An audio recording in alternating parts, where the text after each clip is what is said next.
A young couple, Joanna and Eric, are making their way through the unfamiliar, sunny streets of Thailand for the first time. The train is taking them far away. To get to know them better, we go back in time and watch as Joanna's problems at work reveal themselves. Her boss seems to be inconsiderate, and the project she's been working on has been rejected. Joanna isn't given a chance to defend herself, but she still maintains a friendly smile throughout the whole process. That night, while meeting up with Eric and her friends, she lies about how well everything is going in her professional life. Her project is about Asia, and she's been wanting to travel there. The friends encourage her to just leave everything and go. When the couple returns to their apartment, a number of relationship issues surface. Eric's social distancing seems to bug Joanna a lot. Throughout the entire night, he hasn't expressed anything. Additionally, in light of her friend's suggestion, her boyfriend is suddenly speaking of getting pregnant and settling in. Eric says it only half jokingly, but the difference between the two people is clearly shown in this scene. Back to the present. Eric is scuba diving, while Joanna just lies in the sun. As it seems, the man would prefer to engage in activities with his girlfriend, but Joanna has to work. She encourages Eric not to quit, and she goes over to the hotel to get some internet. In the next scene, she expresses her desire to meet her friends, who are currently in Thailand.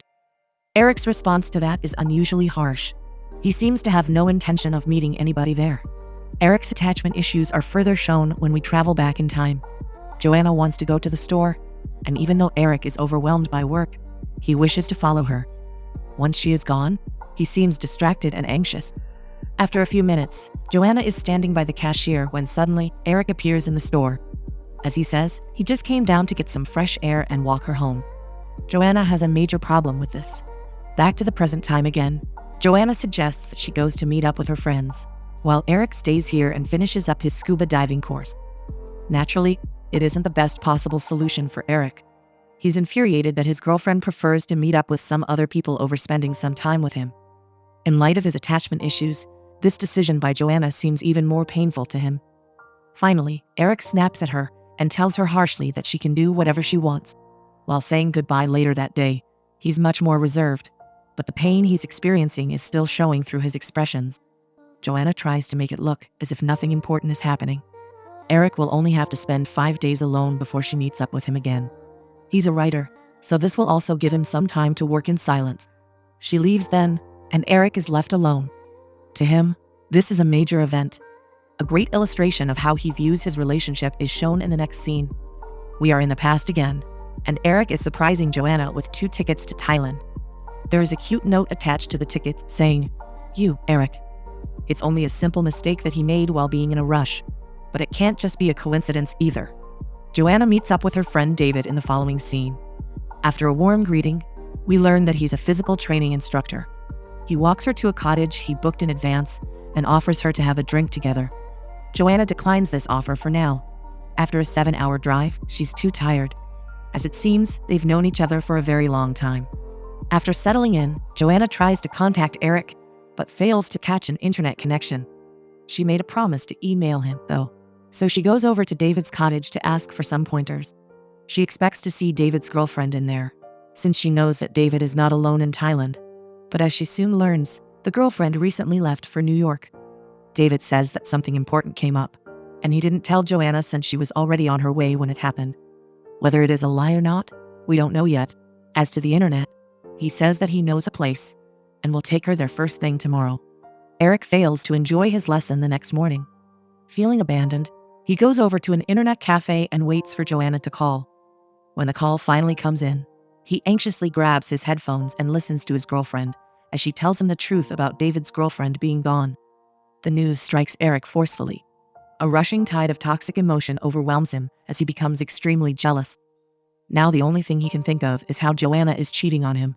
The conversation ends up being brief and toxic, until Eric encourages her bitterly to have fun and leaves the call. As he worries his mind away, Joanna shares some of her frustration with David. She's asked how her relationship with Eric began. It is a logical question, especially in light of the fact that Joanna and Eric are 2 polar opposites in many respects. As she responds, they both needed one another. We are transported back in time to see one of the most joyful and enjoyable parts of their relationship. Both seem happy, as none of their issues have been expressed so far. It is the time of year when Eric first shows his dependable personality. Joanna is late from work, and consequently, they won't be able to spend the holiday hour together. Eric seems mildly troubled by this. He keeps asking her questions until the conversation is over, with a promise that she'll be back soon. In the next scene, David surprises Joanna with a breakfast in bed. He must have gone to some trouble for this. Joanna is in bed when he enters the cottage. Covering his eyes, he doesn't look at her until she's dressed. That morning, Eric decides to change his strategy.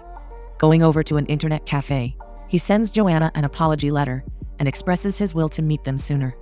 Joanna has no time to connect with him that day. When the night comes, her and David appear at a hotel, and David goes to book 2 rooms. We can't know for sure whether it is a lie or not, but coming back, he says that they only had 1 single bed left. Suspiciously, instead of sleeping on the floor, he offers her to share the bed, assuring her that Eric will never find out about it. Joanna must also be a little suspicious, but she agrees to do it. As tension rises in the next scene, the two end up in one narrow bed, under one blanket. It's tough to get comfortable without cuddling, so the night passes extremely uncomfortably for both. In the next scene, David and Joanna decide to go somewhere fancy and eat some Western food. They have some wine, and the man starts coming up with sentences that have bigger underlying meanings. He compliments her true, unmasked self, and remembers a trip they were on back in college. He remembers how she used to date guys who dampened her light. He points out that she used to always give herself to someone else. By this, he of course means that Eric has been getting in her way of personal growth, and that without him, she seems much brighter and more actualized. Joanna objects to this underlying meaning, and David doesn't argue back. He had already made his point and planted a seed of doubt in her mind. As this is happening, Eric is still trying to get in touch with Joanna. When he finally manages to do so, he learns that his girlfriend is sleeping in one bed with some other guy. It was probably not in Joanna's plans to break it to him over the phone, but the truth slips out of her mouth. Naturally, she fails to soothe Eric's jealousy. He wants to discuss it now, but the conversation is postponed to tomorrow when they meet. Eric spends that night drinking his mind away. He's alone while Joanna is sleeping with another guy, and this bitter truth is stinging each cell of his body. Compared to the time when they first moved in together, this moment is hell for Eric. He sleeps his troubles off then and wakes up with a slight hangover. For the first time, he realizes that he's in a foreign country alone and decides to take a touristy stroll around the city. To his surprise, he finds it extremely enjoyable. He gets a blue bike and travels to a night market all by himself. Joanna and David are supposed to meet him there. He is standing at the entrance when suddenly, an American girl comes up to him from behind and starts talking to him as if he were her boyfriend. Taken aback, Eric tries to step away and free himself from her, but the girl begs him for help. As it seems, some guy is chasing her, and she needs to hide. Afraid of being molested, she wants someone to stay by her side. Eric responds that he can't move. He has to stay at the entrance to meet somebody, but the girl is surprised by his ignorance. She says that there's thousands of entrances to this place, so there's no point in remaining here. Naively, Eric is quickly convinced. He decides to follow her. Meanwhile, Joanna looks around the area as David goes off to buy some food. She seems anxious to see Eric at last. Eric feels the same, but the girl's forthcoming energy neutralizes his resistance. She introduces herself as Miranda, and since she's not meeting her friends for hours to come, she takes him for a walk around the night market. When she finally learns about Joanna, she assures Eric that she's not anywhere near and offers to meet her friends. She goes over the activities they could engage in together, and as Eric follows her along passively, his new friendship is being spied on by none other than David. It's clear from his expressions that he's going to use this moment to his advantage. Instead of going over there and saying hello to Eric, he gets back to Joanna and tries to assure her that she should leave this place. He takes her near the place where Eric and Miranda are eating together, and rigorously, he begins convincing her to prioritize herself. For Eric to see, he kisses her gently and puts his arm over her shoulder before moving away to have a drink. Joanna is convinced to stop thinking about meeting with Eric, and the latter is stunned by the sight. Seeing Joanna and David acting like a couple in the night market, he feels an urge to get away from this place as quickly as possible. This is why, when Miranda urges him to spend the night with her and her friends, he can think of no reason to decline her offer. Riding the scooter together, they get to a bungalow, where Eric expects to see a whole group of friends having as much fun as is humanly possible. What he's encountered with, however, are 2 people, Jamie and Cecile. Eric is welcomed warmly. To his surprise, he finds himself enjoying social company for the first time. He sleeps well that night. And the next morning, he goes to the jungle with his new friends. Before heading out, he sends an email to Joanna saying that he ran into some backpackers and will meet her later. His girlfriend seems mildly frustrated by this, but David, who knows the truth about this situation very well, assures her that everything is fine. To take her mind off Eric, he offers her to go somewhere interesting. That evening, a more intimate bond is set between them, and the distance continues to get smaller and smaller. Meanwhile, the backpackers manage to find a hut in the jungle just in time. When the night falls, they start drinking, and the mood is somewhat darkened by Eric, who starts talking about his relationship with Joanna. When he finishes talking about present problems, Miranda points out that the thing with David is most likely a temporary attraction. She's sure that Joanna still loves him, but unfortunately, Eric believes otherwise. He's not the kind of man his girlfriend wants him to be. Eric is asked how everything started then, and he tells the story of how he met Joanna. The story is very brief. It seems to have happened 5 years ago, the same day his sister passed away. The company listens to him caringly and attentively as memories bring him strong feelings. They propose a toast then and banish the gloom from the hut. When the night falls, we see David and Joanna at the beach, having a great time. Suddenly, Joanna remembers the time at the restaurant when David said something about Eric that stuck to her. She wants him to elaborate now, and responds with silence when David admits that, in his opinion, Eric is anchoring her down. As the hours pass, Eric finds peace in the wilderness, and Joanna gets closer and closer to David. In the next scene, probably for the first time in a long time, Eric agrees to dance with Cecile. And as Jamie and Miranda talk about him at the table, he finally manages to overcome his social anxiety. Back to Joanna. She and David are still staying in one room. This time, their bed is king-sized, and the interior looks much more expensive. When Joanna gets out of the shower, she complains that her upper neck muscle is hurting. The physical trainer takes advantage of this opportunity and offers her a professional massage. He brushes his fingers across her shoulders, and the moment becomes increasingly intimate as Joanna's heart rate rises. Passion takes them both very soon as a blanket falls from Joanna, revealing her upper body. She doesn't want him to stop, but after a few minutes, she finds herself feeling no satisfaction while cheating on Eric. Joanna is even more distant the next day. In the afternoon, after visiting a wood art shop, she starts working in their hotel room when David comes inside, holding a large plate full of fruit. He tries to act as if their relationship is supposed to progress in a healthy manner, and behaves as if nothing out of line happened last night. Joanna, on the other hand, shows no intention to engage in any kind of communication with him. Maintaining a formal distance, she doesn't let him have a kiss, and doesn't even look at him when he leaves the room. David looks disappointed. It is clear that he wasn't expecting such an increase in distance this quickly. Meanwhile, Eric's oddity in Thailand continues. Abashed that his friends are getting to go for an impromptu swim, he follows them after a little haste. He is invited to swim privately with Miranda. Then they float together in the next scene. They get closer and closer to one another until their lips touch very briefly. The kiss is initiated by Miranda, but Eric does nothing to resist it. Now he doesn't have to be mad at Joanna anymore, and it cheers him up. Later that evening, he takes off the wristband that Joanna once made for him and throws it in the ocean before taking Miranda's hand. Cooling their feet in pool water that night, the couple discusses what they will miss about Thailand. They seem to be quite attuned to one another, as Miranda puts her head on his shoulder and admits that she will miss him if he leaves.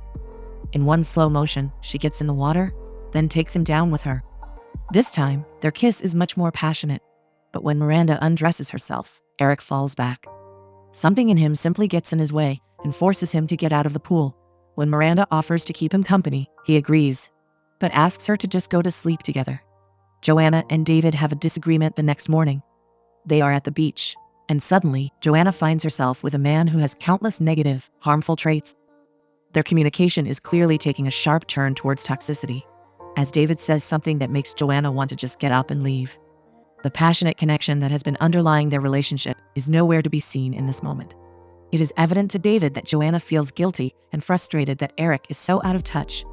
To make him forget about her boyfriend, he decides to use his trump card and tells her that back in the night market, he saw Eric with some other girl. David expects her to get mad and embrace him, but quite the opposite happens. Angry at him for not being honest, she feels manipulated. David is frustrated as well. Coming up with a strong speech, he tries to convince Joanna otherwise, but the latter still walks away from him. Meanwhile, there's no toxicity evident in Eric and Miranda's relationship. Knowing that they will never be exclusive, they enjoy each other's company. All this until Eric says something that bugs Miranda a lot. He concludes that their brief sexual tension was based on a need to be comforted by another. This point he makes indicates his major problem. He's too needy, and Miranda decides to confront his unhelpful attitude. From her point of view, Eric must start seeking comfort internally, instead of clinging to other people for a dose of affection and approval. This tendency, however, is so deeply embedded in his personality that he feels attacked. Getting upset, he screams that everybody is trying to change him and storms away. Miranda is left taken aback by how quickly it all turned around. That night, David walks into their hotel room and finds Joanna packing up. Instead of asking her to stay, he decides to take a passive-aggressive stance and tells her to go see his boyfriend and his new girlfriend. He even comes up with a suggestion as to where she should look for him. From his perspective, Joanna wanted this too, so he doesn't feel a tiny bit guilty that they spend a great time together. Joanna doesn't respond much in return. Before going away, she apologizes to David and gives him a brief goodbye kiss. Traveling back by bus, the memories from 5 years ago start coming back to her. She remembers her and Eric's initial, irresistible connection and feels the same excitement as she felt before. Now, her boyfriend is peacefully seated near a waterfall when Miranda joins him. He apologizes for yelling, and both come to terms with the fact that nothing else should be said. Finally, Eric seems to be over his clinginess. The friend group spends one more delightful day then, and at night they celebrate life in a bungalow. Unusually enough, Eric behaves like a true extrovert and lets himself enjoy brief social connections. When Joanna appears on the beach, he's speaking with some strangers passionately. When he sees her standing in the shadows, he leaves the group and heads over to meet her. Happiness and excitement are flushed down his face as he approaches. After a brief silence, he offers to take a walk. The couple is reluctant to initiate a conversation. Soon, after a warm-up small talk, Joanna learns that Eric saw her at the night market. At first, she doesn't understand why he didn't come up to her, but then she remembers the gentle kiss and the hand-holding. The tables are turned in a dramatic fashion now. Expressing her regret, she apologizes to Eric for leaving him and asks him in desperation to take her back. She needs him, but Eric is not the same man as he was before. Rejecting Joanna, he embraces her firmly and tells her that he's not getting back with her. He wants to stay here and travel some more. In tears, Joanna asks if he's staying with Miranda, but it's not about her. The time Joanna wanted so badly to spend apart had a healing effect on Eric. Embracing her again, he lets her go and allows himself to move forward in his life with no clear destination in mind. Finally, we get back to where it all started. Eric is in a metro station, walking on the edge of a platform. Anxiously, he prepares himself to take one last step, as intrusive thoughts are raging in his head. Thankfully, the train passes him by, and when it does, he notices Joanna sitting on a platform alone. He doesn't know her yet, but he can clearly see that she is in need of warm company. Being at the lowest point of his life, he approaches her and does what humans do at their best. He gives her a helping hand.